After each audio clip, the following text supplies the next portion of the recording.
నా సమయం వ్యర్థం చేసి ఇప్పటికే నేను చాలా నష్టపోయా. ప్రభా, నా సమయం, నా బలం, నా ధనం, నా శక్తి, నా టైం నీ కోసమే నేను వాడాలి ప్రభా. హల్లెలూయా. ఈ చివరి దినాల్లో కృతజ్ఞత బుద్ధి లేని వారు ఎక్కువ ఉంటారంట. ఉందా నీ కృతజ్ఞత బుద్ధి? పరిశీలన చేసుకో ఒకరోజు, ఈరోజు ప్రభు సన్నిధిలో.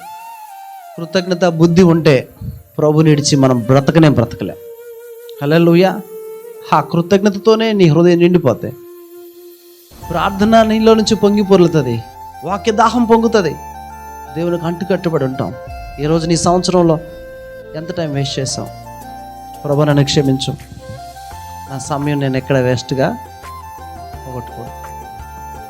ఈ చివరి నెల, మనం డిసెంబర్లోకి ఎంటర్ అవుతున్నాం.